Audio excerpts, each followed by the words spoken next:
Salma, salamu alaikum. How are you today? I'm very well, thank you. Walaikum assalam. Thank you so much for joining us. And for the people who have not previously heard you in our panel discussion that we had on grief, could you please introduce yourself?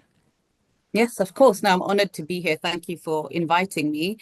My name is Salma Khan. I am based in London and I'm an ICF accredited divorce coach working largely in the South Asian Muslim community here in the UK. But I mean, a lot of some of my clients like are in the US or in Dubai. It really depends. My real focus is on helping um, men and women, although largely women are the ones that reach out for help when they're going through a divorce, mostly in the Asian Muslim community, because that's where I felt when I was going through my own divorce that there was a huge gap in support and understanding of the real sort of intricacies of binding our culture and religion and divorce and being able to understand, I suppose, the backdrop of the decisions that I was struggling to make at that time. hmm Great. So we have you here today because I know you told me that you could speak about this topic for hours. So I look forward to a healthy discussion with you. My first question would be, why is it that people remain in unhealthy marriages? Why do people remain in unhealthy marriages? I'm going to share a PowerPoint. What I'd like to start really is, there are a number of reasons why people make this decision to end a marriage. Nobody goes into a marriage thinking, oh, it's going to end in divorce. We all go in, hopefully, with the best intentions. We are brought up, especially in our culture, to believe that, marriage is something that is going to be forever. And that's the sort of the lens that we go into this relationship. However, there's lots of things that sometimes happen that mean that it's not going to be forever. And sometimes we do come to a point where, we find ourselves or our partners filing for divorce. And, as listed, there's infidelity, there's financial abuse, there's physical. We've all heard these reasons around us when we speak to people that have been through divorce. However, we still find a lot of people, probably in our communities, in our circles, in our workplaces, who are stuck in unhealthy relationships. And now this is where it becomes quite destructive because sometimes, from the outside, we can see that this person is struggling, this person is suffering.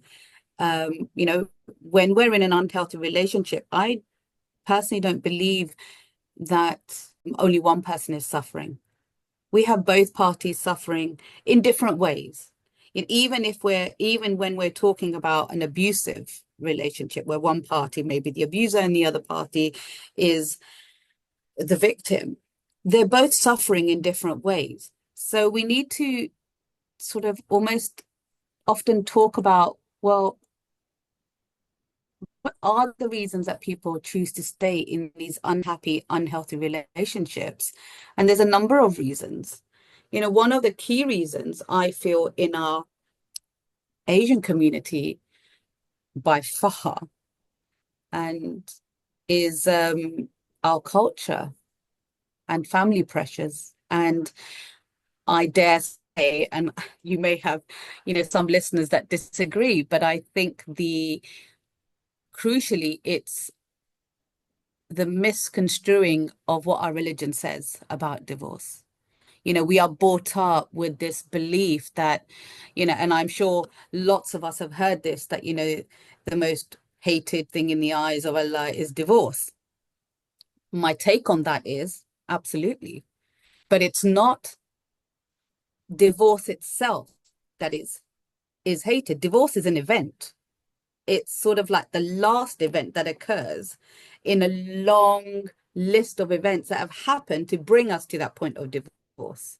So we could be talking about, physical abuse. We could be talking about emotional abuse. We could be talking about um, all types of abuse. We could be talking about simply just being lonely in a relationship, no communication. We could be talking about lack of physical intimacy.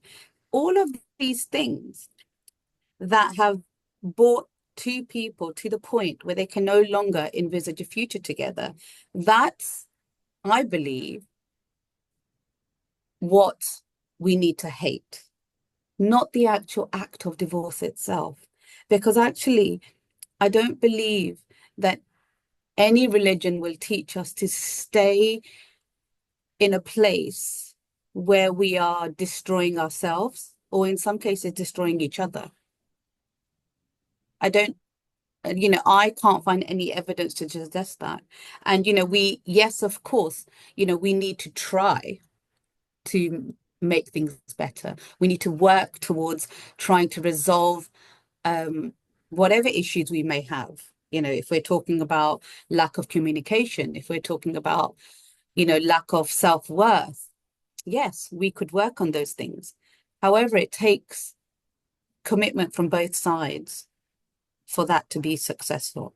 We can't have one person working on fixing the marriage while the other person takes no responsibility on their part to meet that person halfway. So, some of the reasons why people, like I said, the religious, cultural, family pressures that we have. In addition to this, we have financial pressures. Regardless of whether we're single or married, we still have to have somewhere to live. We still have to have food on the table. We still have to have clothes. And often I find, um, especially in our Asian communities, the women, and equally in the non-Asian community as well, lots of women end up giving up their careers or their financial security in order to look after the children. So when we find ourselves in a place of divorce, we're already on the back foot in terms of having to potentially go out, find a job, some that can cover our sort of expenditures. We may not have, we may have to downsize in terms of the house if the couple are having to, sell their property and share the equity in that property. So there's so many factors here that have to be taken into account. So sometimes you just can't see the future. You just can't see how you can make ends meet. How are you going to survive on your own? How are you going to find a job? How are you going to look after the children? How are you going to go to work and pick the kids up from school and still, have time for your children? So there's so many factors here. And, you know, this is all driven by human fear of actually change because we can't see the future. We don't know how it's going to pan out. I would add that also people who have been raised themselves in dysfunctional marriages, they almost think like this is how life is, and we just Yeah, adjust to that. So if my mother or my father did this, well, then I guess I this is my lot, and you just trudge on. absolutely. And that, comes under our cultural norms. Mm. Like, we've grown up in societies where we've seen a lot of dysfunctional behavior, which is now deemed to be normal. And and I see it in the people around me. I see it, I love my parents. They have, they're both retired now. They have a lovely relationship as, two 75-year-olds do. But if I look back and reflect on, some of the things that went on when I was a child, I was thinking, actually, that wasn't right. That wasn't a nice way to behave, maybe on my dad's part or my mum's part. And I think this is where we've learned ourselves. This is how we've learned how women should be from our mothers. This is how we've learned how men should be from our fathers, our uncles, older brothers. This is how our men have learned how to be. And I think there's a huge aspect here of like education, of teaching people that just because that's what you saw happening, just because that's how you saw your dad behave, or your uncles behave, or your granddads behave, and that just because your mom was constantly turning the other cheek, trying to smooth things over and, cry in the corner or whatever it is that we saw growing up, doesn't mean it was right, certainly doesn't make it normal, and it doesn't mean that we can't change things going forward. And I think these are the things that we have to recognize and we have to push through to our generation and younger generations. 100%. And the word that you mentioned that stands out for me is education. And I Yeah, think it's such an important thing to focus on because even when just by having this platform where we discuss the topic of divorce and allowing people that freedom to do so, which I think is healthy because there should not be stigma and prejudice attached to women who choose to get divorced, right? That being said, though, I am wary because we also do come from a culture where there's a lot of, what's the word, like self obsession in a way that my life and I should be happy and no one can tell me what to do type of a thing. So it's like, okay, well, you're a crappy husband. This is not working for me. So I'm going to leave. And this is mm, kind of like disposable culture of blame. yeah, And it's a little bit narcissistic in a way. And so that's why I say education is so important because when it's dysfunctional, I'd like to hear your thoughts on this, that it's not only about your partner having the mirror held up to him and seeing what's going wrong here, but also the woman herself, because absolutely. unwittingly, she actually might be the very person who is adding fuel to the fire and being the child of narcissism and gaslighting and all of that dysfunctional, toxic stuff that often comes with certain cultures just by virtue of them having been immigrants and having had very difficult lives Yeah, and the parents just trying to survive and they didn't spend time about okay, well, let's develop and cultivate this relationship. And so having a third party who can say analyze situation and say this dysfunctionality is stemming from both parties in these respects and we need to address these. absolutely. I think one of the things that I often say to clients when they come to me and they're either going through divorce or they're considering divorce is it's really important to understand that no marriage fails because of one person. There are failures on both sides of varying degrees,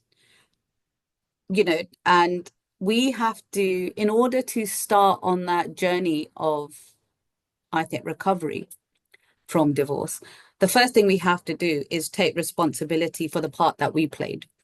And I think that also is um, completely true of when we are in the marriage.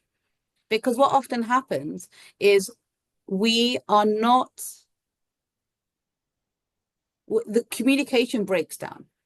So we're not, everybody has an ego. Ego is considered to be a bad word, but we all have an ego. And that ego stops us from voicing what we actually really need, what we actually really want. And we mask that with bravado. We mask that with being, like conflict, because we don't actually want to say, actually, what I really need right now is for you to just sit down and listen to me. You're not hearing me. Because there's a massive difference between listening and hearing. Do you actually sit down and listen to each other? Are you hearing what the other person is saying? And then I think we're not trained, they say that, when someone's talking to you, if you're already thinking about what your response or your answer is going to be, then you're not actually listening, because we can't do the two things at the same time. So what we need to do, even in marriages, is, you know, I often say this to sometimes couples come to me when they uh, haven't quite decided, they know that it's not working. And I always say to couples, like, okay, when you're working, like, I mean, I've worked in IT for 25, 30 years. And every year, and we've just gone through this process, every year I have an appraisal where my manager sits down with me and says, this was really good. This was really rubbish. Where do you, over the next year, where do you see yourself? Where do you want to go? What do you want to improve about yourself? We don't do that in our relationships, which are far more important than, you know, I mean, I'm not saying jobs aren't important. Obviously, we all have bills to pay. But this person that you're living with, how often do you actually sit down and ask them, what could I do better? Or what do you need from me to make this better? Because even if you've got the happiest of marriages, there's always something that you can do better. We can always improve. How are we working? What are your family goals? Where do you want to be in a year's time? What do you want to do? And how can you not make their life better, but contribute towards their happiness? Because we all think that happiness just happens, but actually sometimes we have to work towards that. And if something's not working for us, rather than throw the towel in and say, oh, I can't be bothered with this. Do you know what? This is just not working for me. I'm going to go off and look for something better. Have you actually tried to work out what the actual issue is? And have you actually tried some steps, really committed steps? I'm not talking about a week. I'm not talking about 2 weeks. I'm talking about actually committing to thinking, can I change this? And then you may come to the conclusion that you can't. And that's okay. But you may come to the conclusion that actually things are starting to get better. Maybe there is something that we can both do to move forward together. Because what often happens is we're not communicating our needs. We're expecting the other party to predict what it is we need. And people often get it wrong. And then the distance just becomes, because the other person hasn't predicted what we needed correctly, we're angry, we're upset, we get resentful, we start harboring all of this, negativity. And actually, we're just getting further and further apart because what we don't want to do is just say what we really need. And the thing is that I envision that if a person feels some kind of fear to approach their spouse and say, "Hey, can we just get together and talk about our vision for the marriage?" If the person can't even do that, Mm. that's a really concerning sign. Like that's really worrisome. Well, it I don't is. know. I think it almost seems like it's already a lost situation. The fact that a Yeah. person can't even broach the subject, isn't it? And then the other thing is that about communication, which is a huge problem, is that what came up for me is that the way that you have to educate and school a child that no, no, no, this is how you talk. We say please, don't interrupt. We almost have to, as adults, school ourselves. Like it's almost inevitable because it's going to Yes. lead to the marriage going downhill. So I don't know. Like should a couple embark upon some kind of counseling or coaching at the onset? Or does like at what point, when how bad must things be for a couple to say, okay, listen, I think we probably need to seek some help right now. I think for me, the sooner people start working on their relationship in a really honest way, the more chances they have of resolving these issues. Because what I find from couples that come to work with me is they come to the sessions at the point where they've really had enough. And they've got all this baggage, they've got all this resentment, like bag loads of it. And we'll be talking about moving forward, and we're constantly going back to, but remember when this happened and you did this and in some ways, none of that is relevant anymore because you can't go back and change it. Yes, they're good from a like perspective of an example when someone's trying to explain, like, this is what really upsets me. Okay, it's an example. But when we can't go back and change the hurt and the misunderstandings that happened at that point in time, what we can do is learn from that example and think, right, how are we going to try and do things differently? So there's that aspect. So the sooner you start this, and this isn't, the moment you need a third party to come in, all of this resentment and distance has already escalated to quite a point. But this is something that couples should be doing regularly from day one, especially in our communities, because we don't know a huge amount about our partners until we're married and we're living in one house. So the person, even if you have dated beforehand, even if your families have mixed or whatever, they're all in very superficial environments. So you go there, you put your best foot forward, you know, you see the real person when you wake up next to somebody and they've not slept well, or you're sitting across the table from somebody and they've had a really hard day and they're hungry and they're irritated, or they've had, these are the situations where the real personality of somebody comes out. How are you going to handle those situations? Because these are all part of normal life. Nobody's happy all the time. Nobody's in a good mood all the time. And so suddenly the reality of living with somebody else and seeing the good parts and the really bad parts of them, because we all have them. The really childish side of them, the really sort of unkind side of them. We all have these different facets in our personalities, and we have to be prepared for those.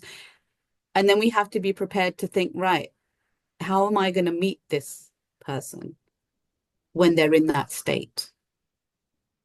Not that we don't equally have a relationship to manage our emotions, but when we're in a marriage, we sometimes have to balance the other person's moods as well, because that's part of being, you know, one of the people that I follow a lot, he says, if you only want to do what you want to do, then you need to be alone. Because when you're in a relationship, there has to be a level of flexibility. There has to be a level of giving somebody a little bit of grace. Now, when I say flexibility, I mean that on both sides. I'm not talking about just one party constantly giving in, constantly allowing the other person to have their way, constantly. That's not flexibility. Flexibility is giving each other a little bit of grace, giving each other a little bit of time, you know, giving each other and getting to know the real intricate parts of each other. How does that person react when they're angry? How does that person react when they're sad?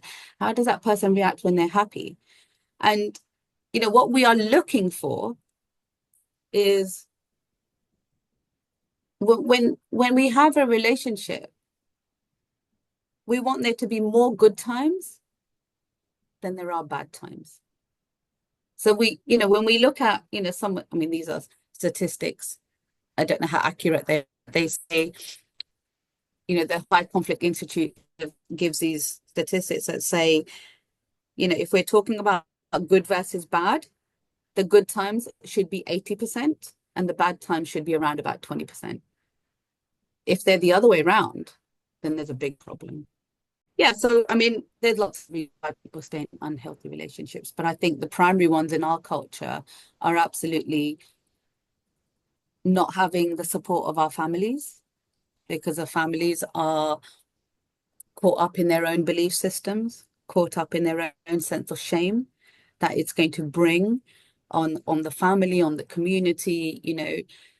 It's the misconstrued religious beliefs that we hold, and the way that we've been brought up.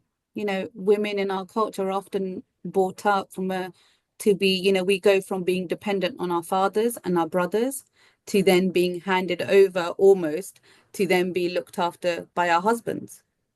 And then, we see it in our older generation, they go from being looked after by their husbands to then this expectation that they're going to be looked after by their sons. So there's this dependency on always needing a male person to look after you. And that's great if you have that, right? It's great if you've got a loving, supporting father. It's great if you've got brothers around you that are willing to sort of be there for you. It's great if you meet, you have a spouse that's. However, what if you don't have those things around you? Then what happens?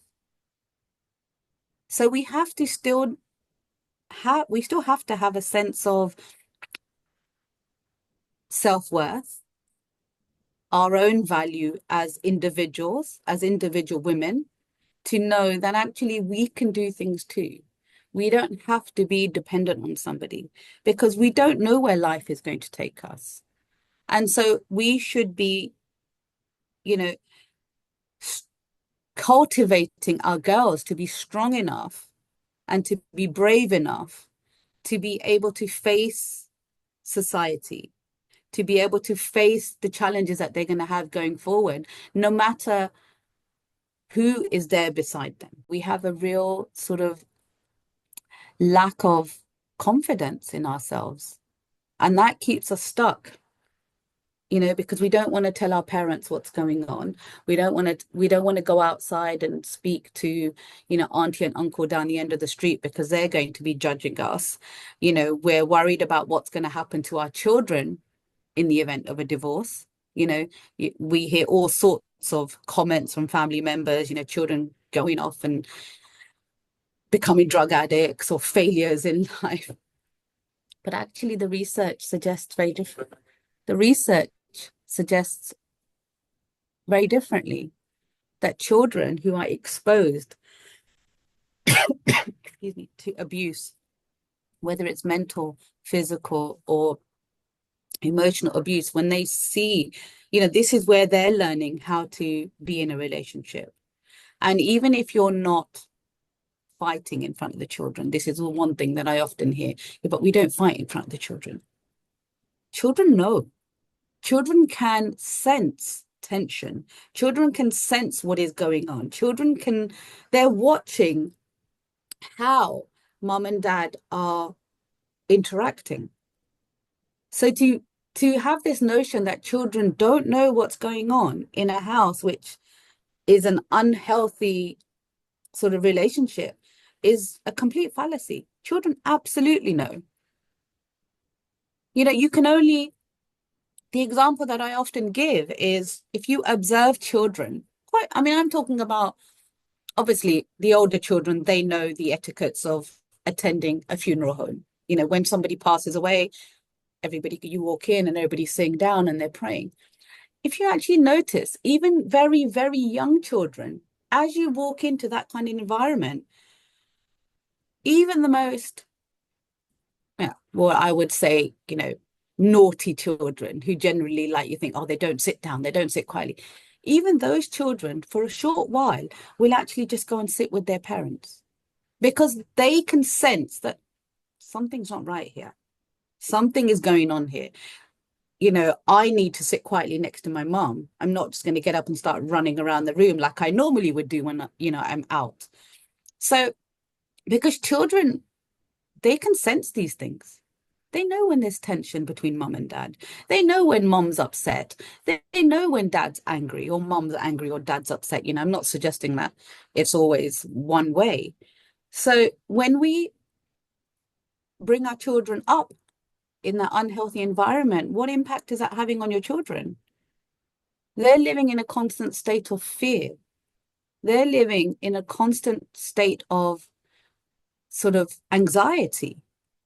Or And if hypervigilance. hypervigilance, well, all of these things then drive the hypervigilance.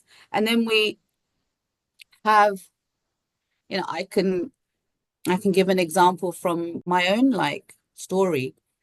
My son was 9 when me and my ex-husband separated and then eventually divorced.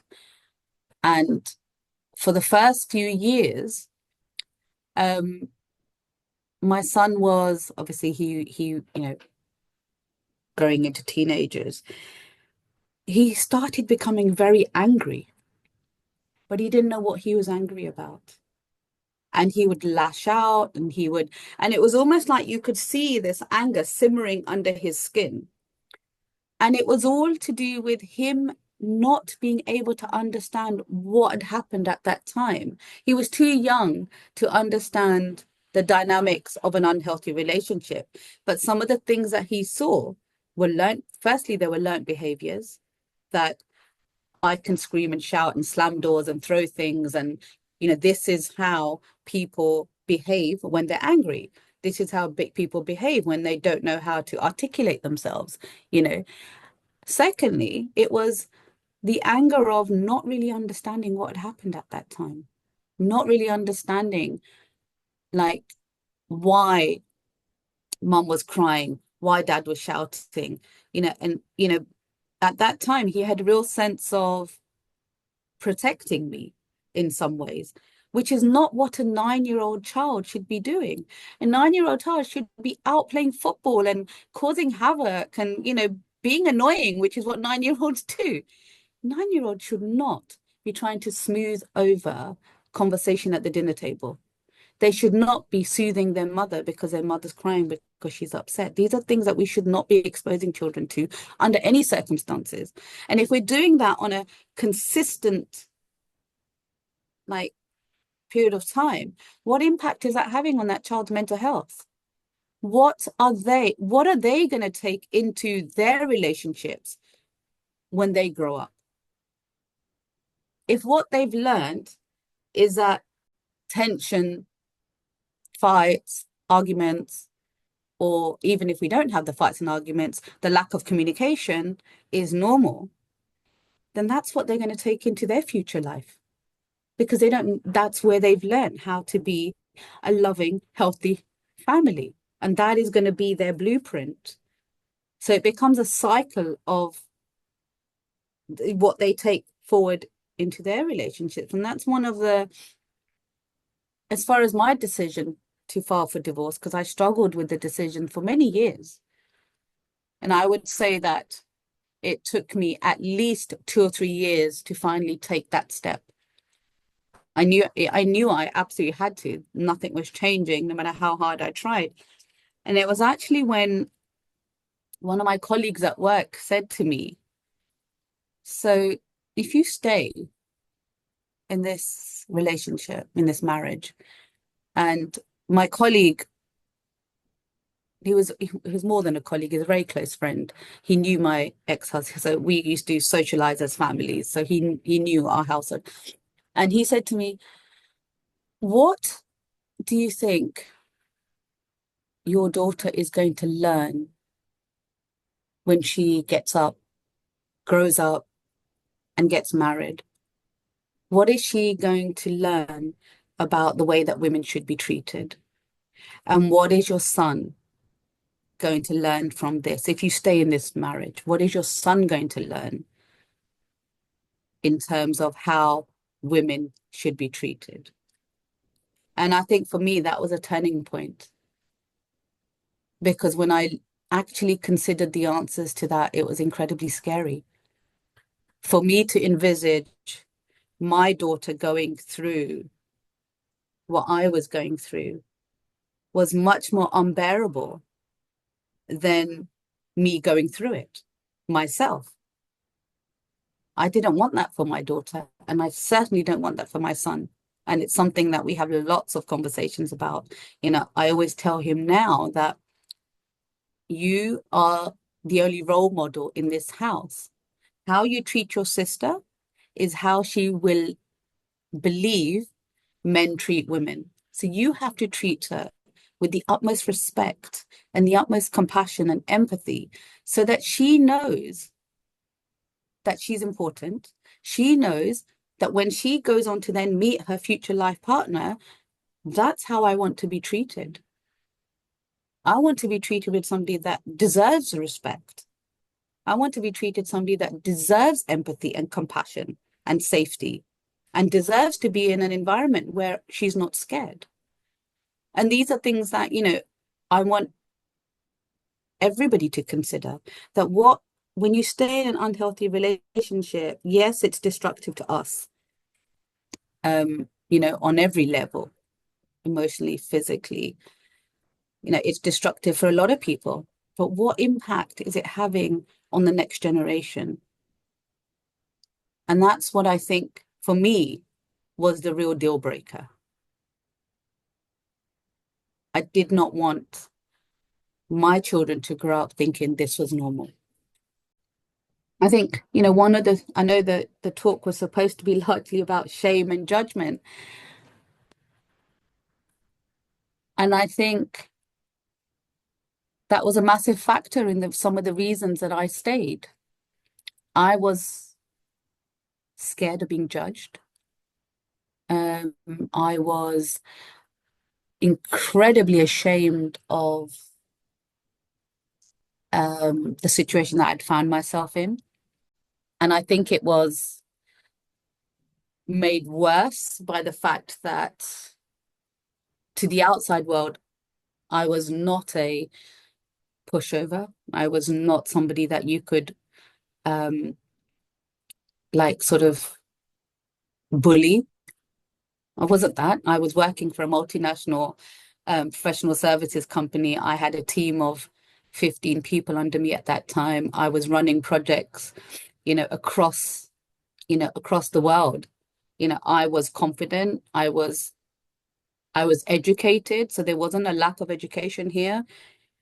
I had a master's degree from the top university in the UK. So it wasn't lack of education. It wasn't a financial restriction because I was on a good salary. Um, I have a really supportive family. I knew that actually, if I go to my mom and dad and say to them, Mom, I can't do this anymore, I want to file for divorce, I knew that they would say to me, okay, have you tried your best? Yes. Okay. I knew that they would be there for me. So it was none of those factors. And for many years after, I thought to myself, what was it? What kept me in that state of pain for such a long time? And it did come back to the fact that I was ashamed that something like this doesn't happen to someone like me. I'm supposed to be able to I spent many years trying to be kinder, trying to be a better wife, trying to be a better mother, trying to be a better something myself. And none of it was enough. I'd get to one milestone and then I had to be slightly better and slightly better, but nothing was actually changing anything within the marriage. So for me, it was purely the sense of shame. I So just it's didn't, a so it was the sense of you not fulfilling your expectations of yourself. yeah, I wasn't good enough. And that's crucially when Brené Brown talks about shame versus guilt. Yes, I felt guilty thinking, oh my God, I'm taking, my dad away from my children. I felt guilty for my parents. They were going to have to sort of bear this thought that, oh, their daughter was divorced. All that was guilt. And the difference that Brené Brown says about guilt and shame is guilt is when we say, I've made a mistake and it's an action, right? So I could go to my parents and say, Mom, I'm really sorry, but I can't do this anymore. I tell my children all the time, then I'm really sorry for some of the things that you had to see, hear, and endure. And I wish that I could have shielded you from that. So, we can apologize for these things and we can sort of rationalize our guilt and offload our guilt. Shame is driven by guilt. But then what happens is we turn that inwards. So I'm a bad person. I'm not good enough. I wasn't a good enough wife. I couldn't, I don't know, handle having a job and children and a husband. So it was all internal.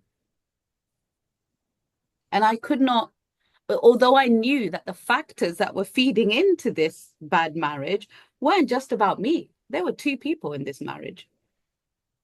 But I consumed all of that and turned it into self-criticism. So for a number of years, I just tried to change myself. I tried to do better. I tried to cook better. I tried to clean better. I tried to, manage the household better and manage his emotions better, you know. But So I think it for me, it was definitely shame. Mhm. It was shame.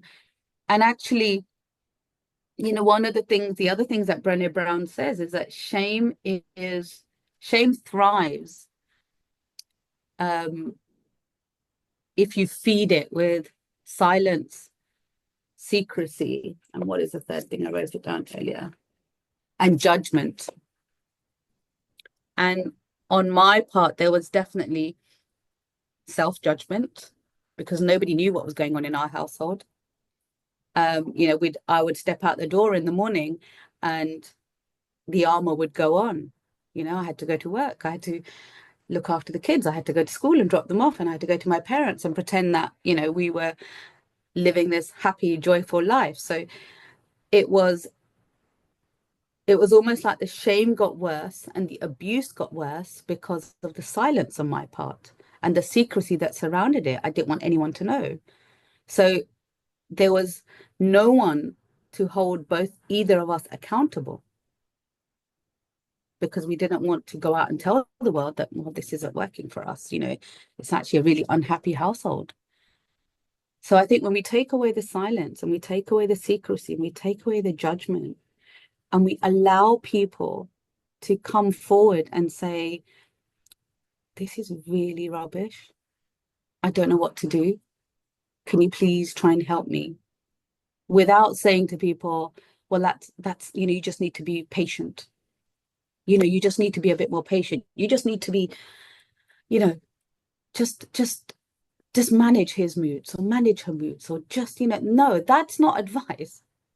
That's not helping somebody move forward. That is telling That's people, that's what a lot of religious people say. Just have yeah, sabr, have sabr. yeah, that is telling people to shut up and put up.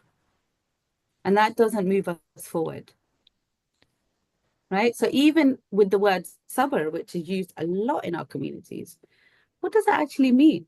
It doesn't mean just shut up and put up. It means look at where you are and start moving forward.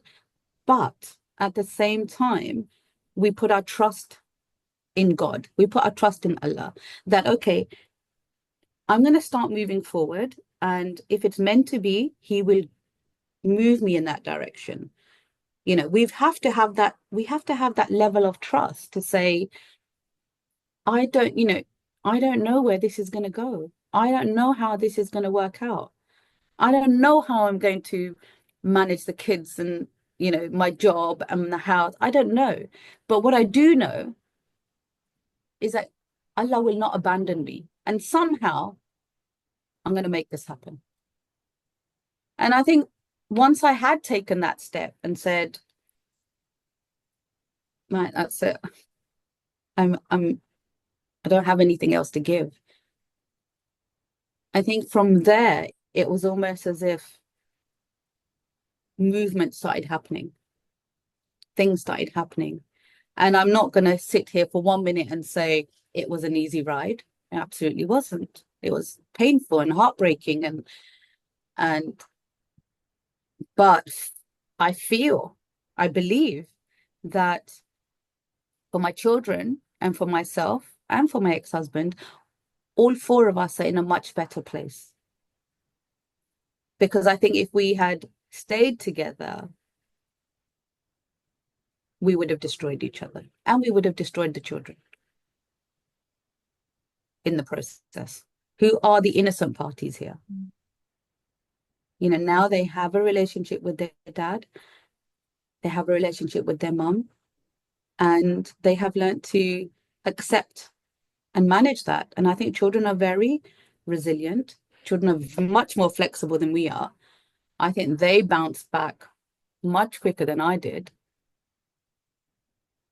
So I think for me, I had to really work on the shame and the judgment of the outsiders, which I'll be honest with you, is hard to manage because we do live in a community where divorce isn't acceptable. But what I often say to clients is you have to build a little bit of armor, right? It's not going to be easy. People are going to say things that are hurtful. people are going to say things that make you want to run away and hide. People are going to say things that make you want to cry. However, you have to bring yourself back and remind yourself why you left. Because it's, everybody has an opinion. We all sit here and we pass judgment on people on TV. We don't even know them, right? We pass these judgments based on our past experiences, the stories that we've heard. Now, unless somebody isn't walking in your shoes, then it's their judgment, their opinion, even to a certain extent, their advice is invalid. Mm. It merely reflects, it's a reflection on their own state. Yeah. Yeah, and I'm not suggesting that we don't hear people out. Absolutely. Let people have their opinion and let people give you their advice. There'll be every uncle and auntie and, nana, chacha, whatever, coming out to say, Beta, this is what I think you should do. Beta, you need to do this. And that's fine. Doesn't mean that it's the right advice for you because they're not walking in your shoes. When two people make that decision to divorce, the people around them, nobody is actually party, and they could possibly be party to all of the tiny, tiny, tiny, tiny hurts, pains, heartbreaks that have happened to bring them to that point, to that decision. And no matter how much I could sit with my mum and dad for 7 days straight, and I could still not articulate every tiny hurtful moment that brought me to that decision.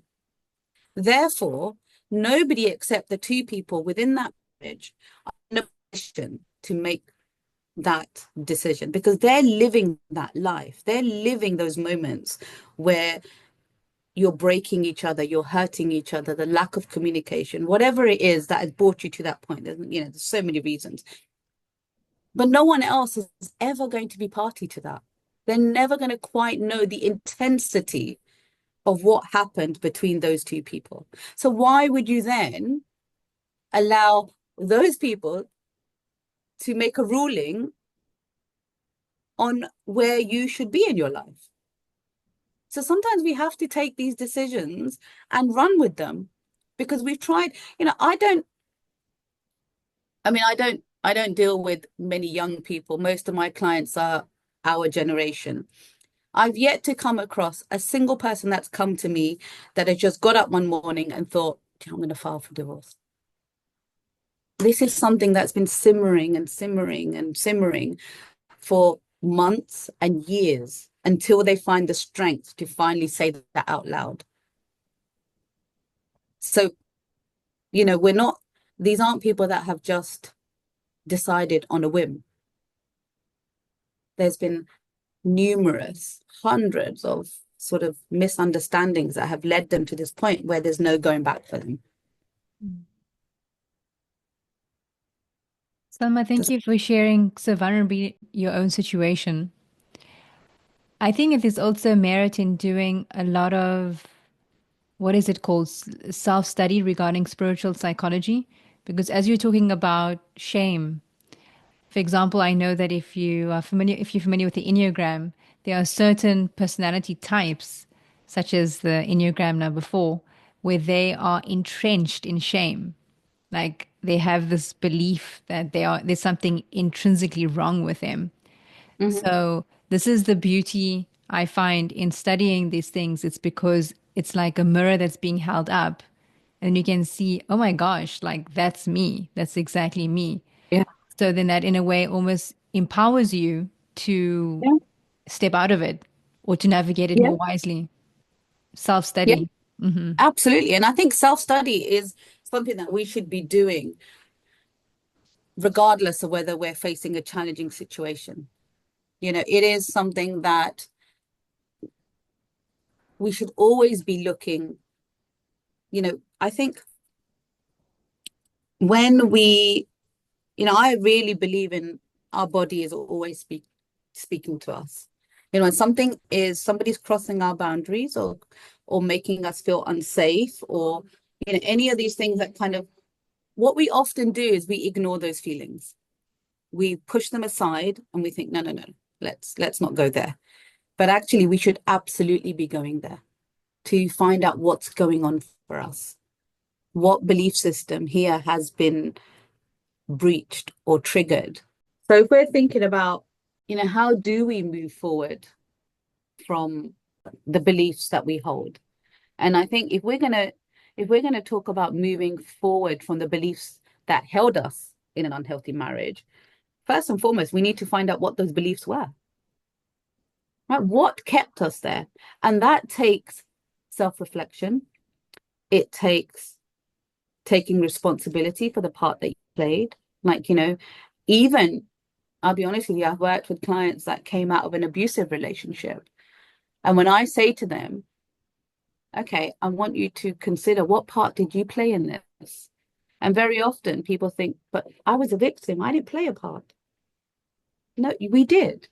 We did play a part because what part of us allowed us to not deem ourselves important enough on day one to say that is unacceptable? So what belief kind of led us down that road? And this is not about blame. I'm not blaming abuse victims for staying in these relationships. There are lots of factors why women stay. But the reason that I ask people to reflect on what their true belief system is, because if we don't know what belief was that made us stay, then when we go into our next relationship, that belief will just kick in again. So we need to learn from what's happened to us. So when we come out of an unhealthy marriage, I want people to take some time to think, right, what went wrong? What part did I play in this? Was it my lack of boundaries? Was it that I didn't have a voice? Was it that I believed that things should be this way when actually they should never have been that way? Because once we know what actually went wrong on both, we don't need to worry about what happened like on that side, because we already know that in some ways, right? Because we have a list of, well, he did this and he did this, or he didn't do this, and all of these things, we know that. But actually, what did we do? Because if we can learn what we've done wrong, or what we could do differently, as I like to say, then we can not make those mistakes again. But if we don't learn the lessons, then we'll just make the same mistakes again. No matter whether you get married a second time or a third time or a fourth time, we will always, if we're not doing that self-reflection and learning about ourselves and how we react. And what that also helps us with is the next person we are considering for marriage, if we can't ever come to that point, we have much more clarity around what we are willing to accept and what we aren't willing to accept. Yeah, I don't believe that either me or my husband were bad people. At the time, I may not have said that. I thought I was a bad person. I thought he was an evil person at that time.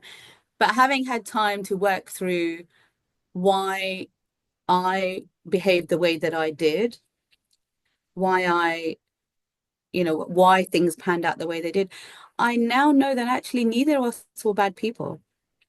We just weren't compatible in terms of our values were very different. Our goals were very different. Our ideas about life were very different. But most importantly, our upbringings were very different. He came from a very abusive household and had never dealt with his traumas. My upbringing was very different.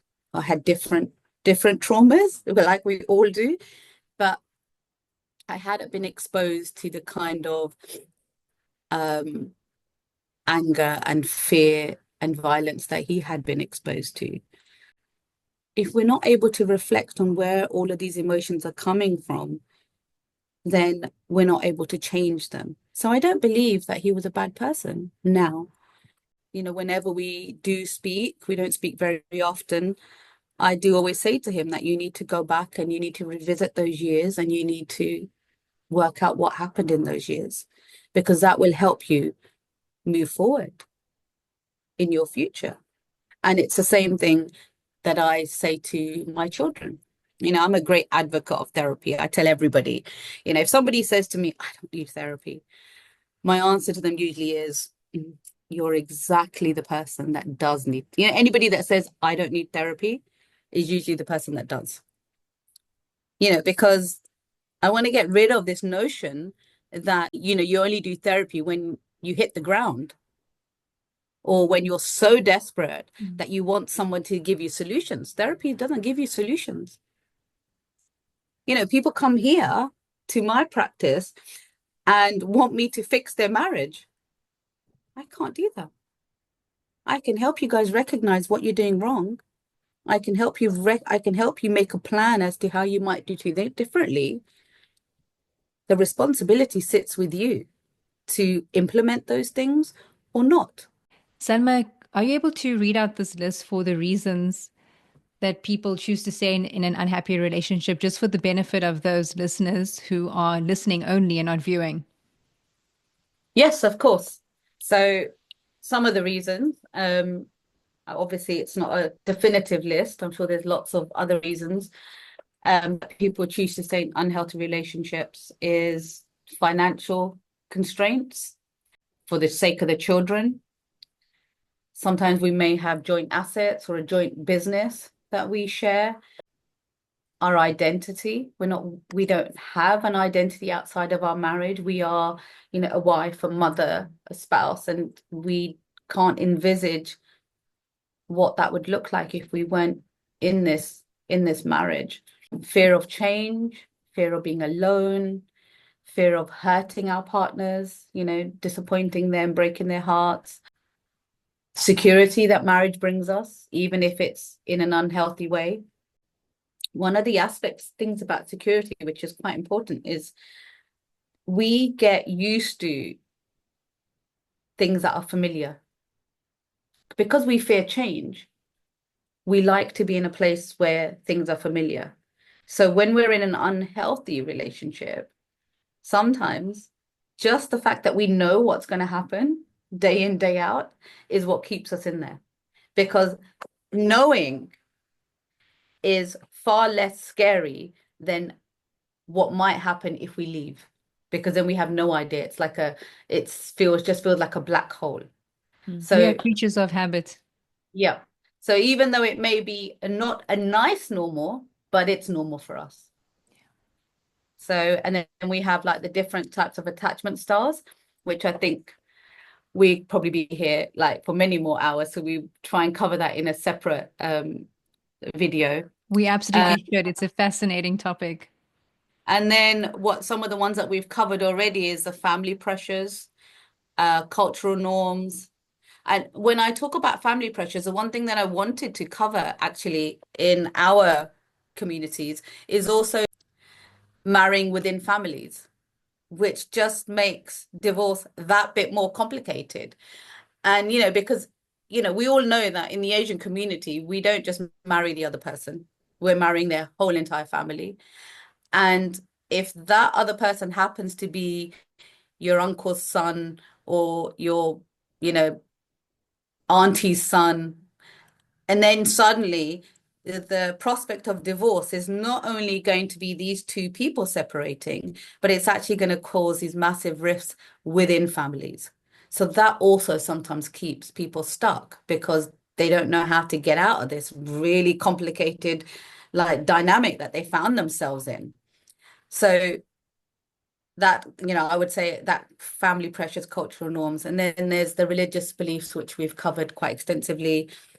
And then it's a lack of self-worth, which and confidence, which in some ways I suppose ties into this whole concept of your identity.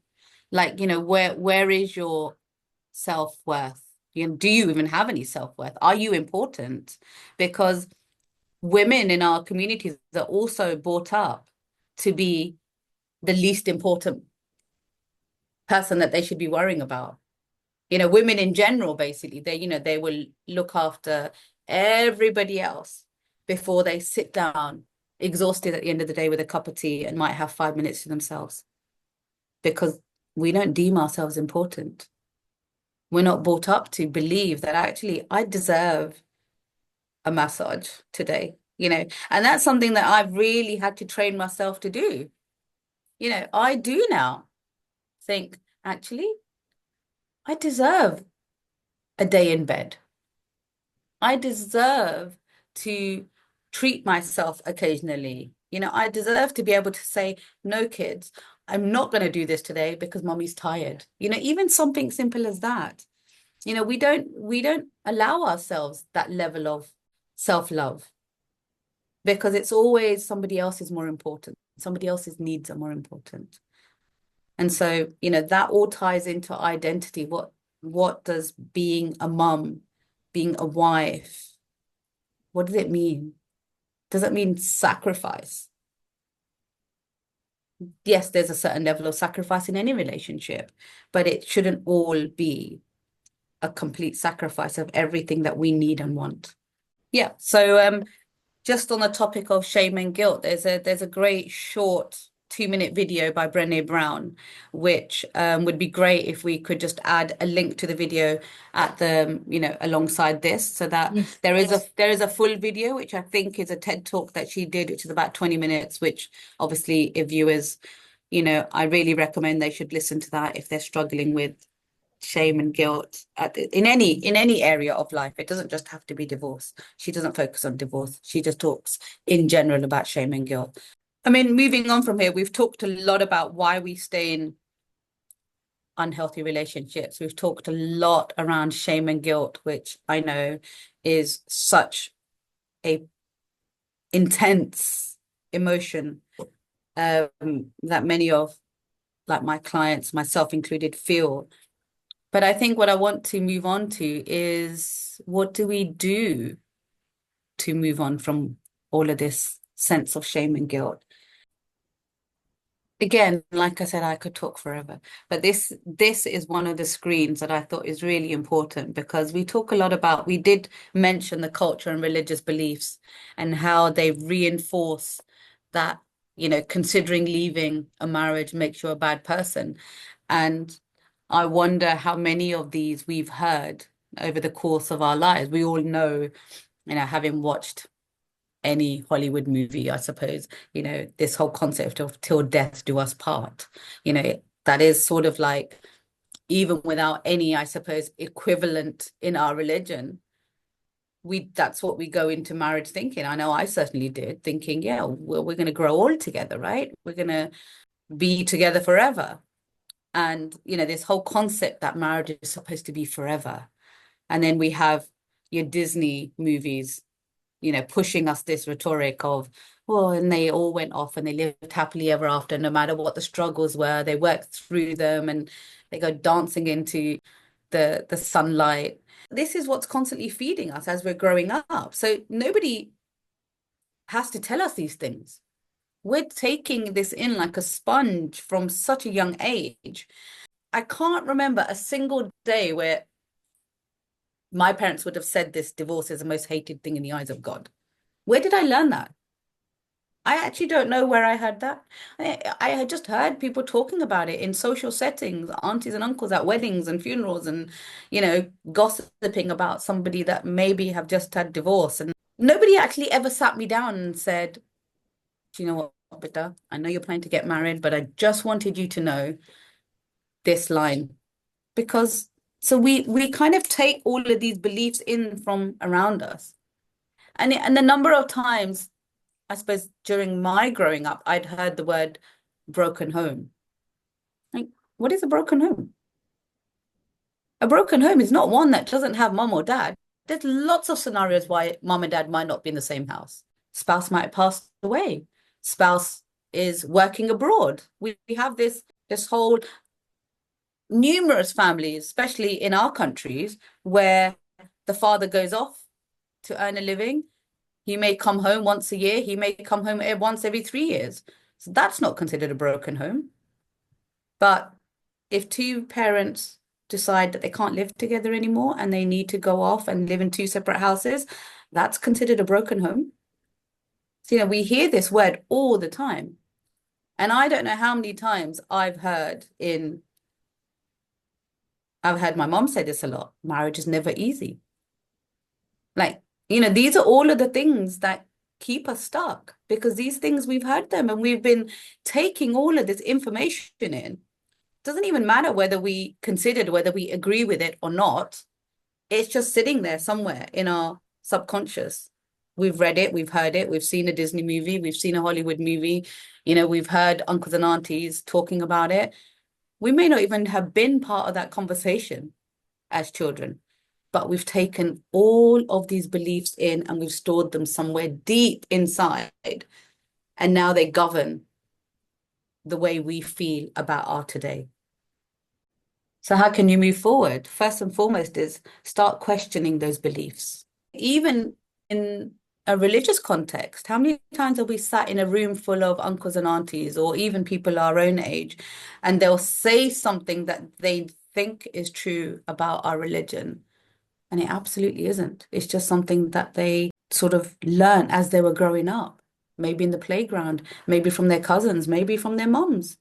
We should be going off and learning for ourselves, especially if we're going to take that belief and let it govern our lives.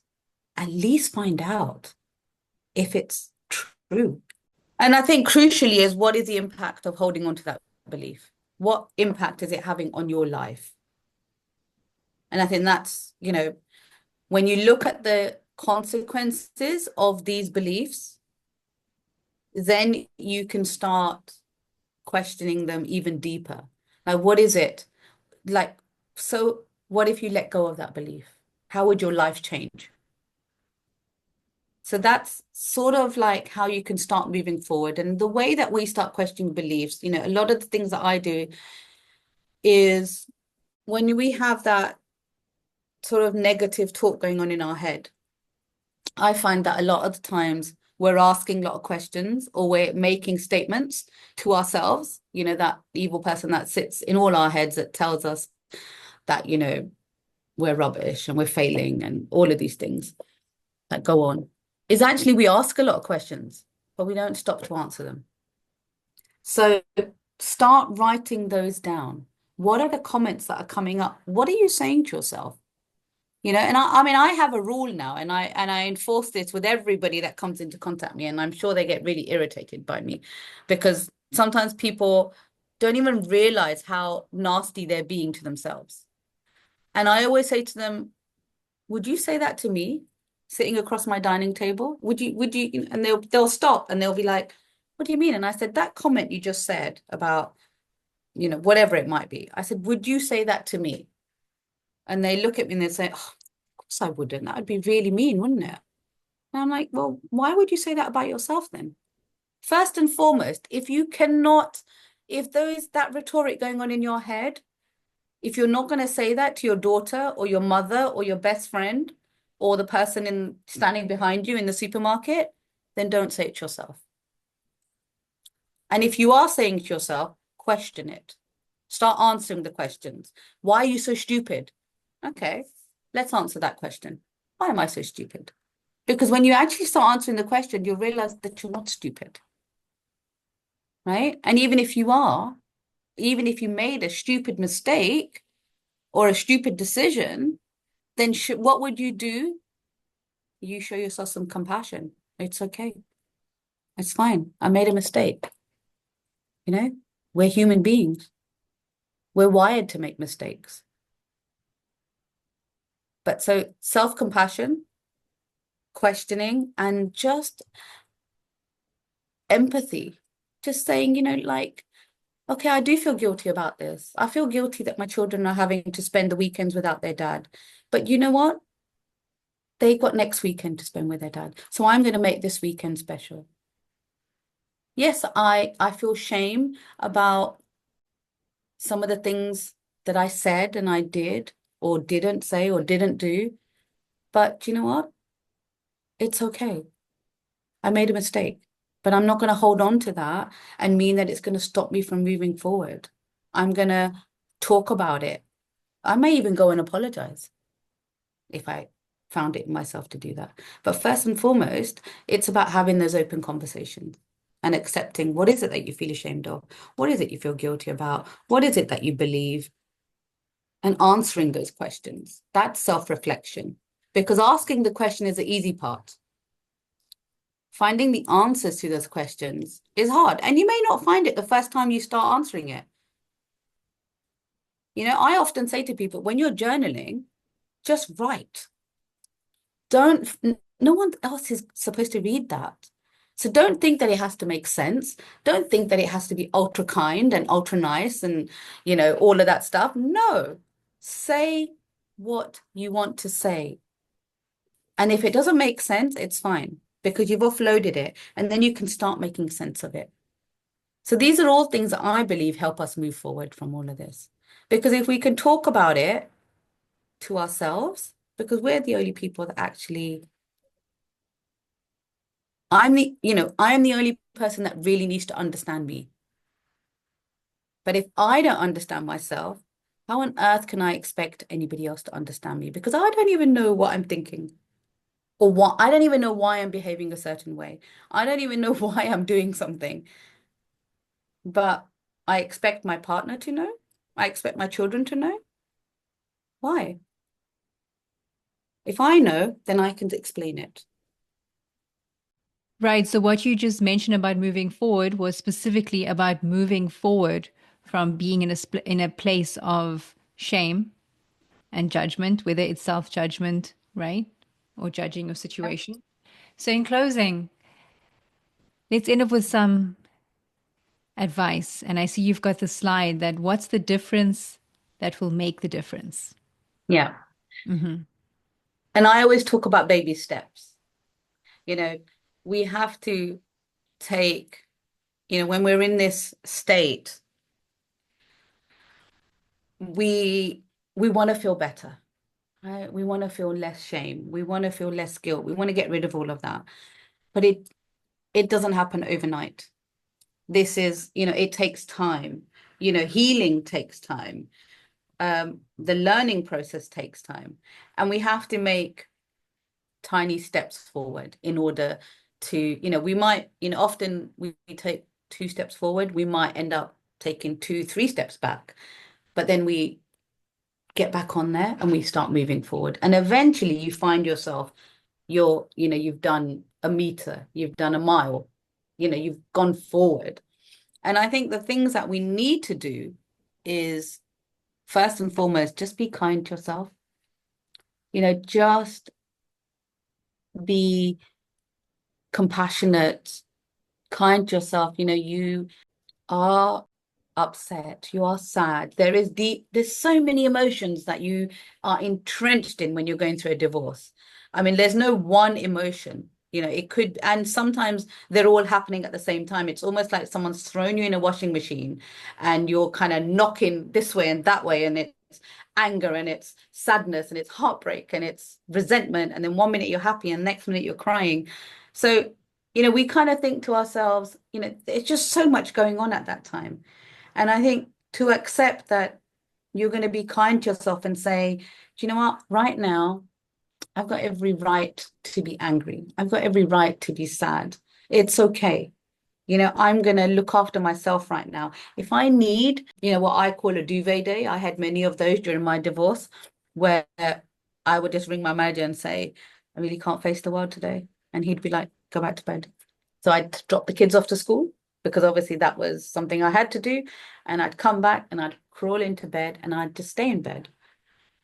And at the time, I thought that was really pathetic. I was a loser. I was um, lazy. Wasn't I was weak.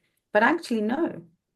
At that point in time, that was the kindest thing I could do to myself because my body and my mind and my soul needed that time to hide in my room. It needed for me to be able to like kind of make sense of what was going on in my world. So actually, it was the kindest thing I could do to myself at that time. I mean, there were lots of other kind things that I could have done at that time. So I think first and foremost, be kind to yourself. Don't compare your circumstances to other people. Every divorce is different. Every breakdown of a relationship is different. These, you can never ever um, replicate a relationship. You can aspire to be like, there's often, when you see these really happily married sort of couples and you think, I'd really like a relationship like that.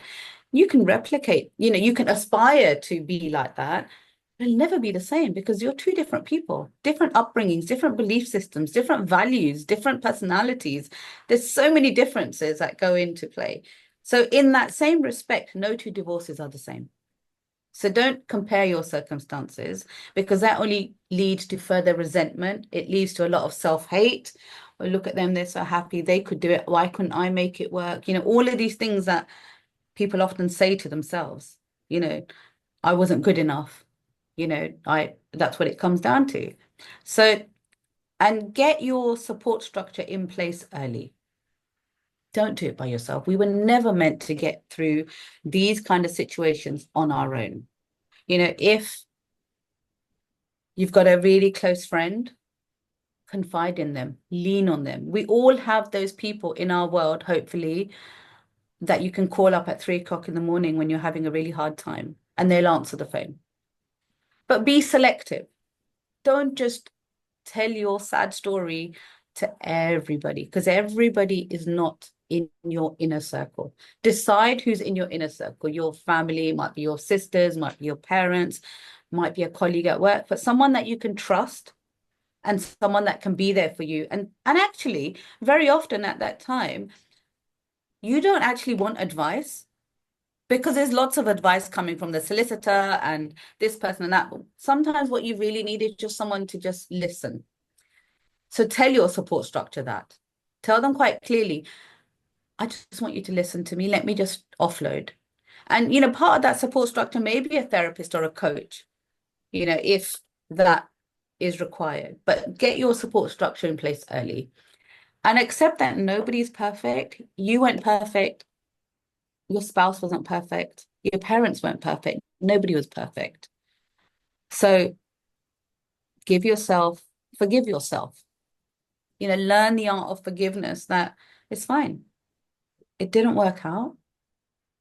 Okay. For a number of reasons, but I'm not going to hold myself to such a high standard that this is not about failure. This is not about failure. This is about getting up again.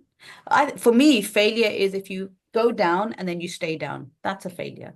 But if you go down and you brush yourself off and you give yourself a few days, weeks to sort of recover, and then you get back up there and you think, right, where do I go from here?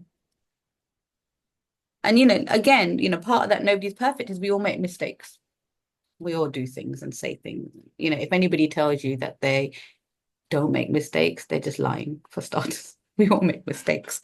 We make mistakes every morning, having the wrong breakfast, or like even on a very basic level. So we all make mistakes, and we've all said and done things that we wish we hadn't. And then get clear on. I think before focus on what you can change is focus on your mental and physical health. It's one of the first things that goes out the window when people are faced with this kind of challenge is we stop eating properly, we stop sleeping properly, we hide in the house, we don't go out and get some fresh air. All of these things are going to hugely impact your ability to deal with the stress that you're under. So get out there, go for a walk, look at what you're eating, you know, try to eat as healthy as you can. It's really difficult to sleep when you're under that kind of stress, but find ways to calm yourself down, hot shower, maybe a walk, some yoga, some meditation, whatever it is that works for you. There's so many things out there that you can try and keep trying, keep looking for that way where you can actually get a restful sleep and focus on what you can change. I think that's That's a really important one because there's lots of things that will be happening at this point in time which you've got no control over. And the more you fret about the things that you don't have control over, you don't have control over what other people are thinking. You don't have control over what other people are saying or doing. You don't have, control over how your soon to be ex-husband is going to respond to the letter that the solicitor is going to send him today. You don't have control over that. But what you do have control over is how you're going to respond to all of these things. How are you going to respond? And if you start focusing on what you can change in within your circumstances, you can change how you're looking after yourself. You can change how you're going to respond to people's questions. You can change what you're going to do to move forward from all of this. All of these things are within your control. And that's when I say it's a difference that makes a difference. Baby steps is what moves you forward. Thank you, Salma. That was so informative. Thank you. I really appreciate your time, and I'm positive that there's many people will benefit from what you've just said. And I look forward to a follow-up discussion about the logistical, practical ways of moving Yeah. forward once Yeah. having gone through a divorce. Yeah. Excellent. I look forward to it. Thank you so much, and I wish you all the best, and may Allah bless you. I mean, thank you very much for having me.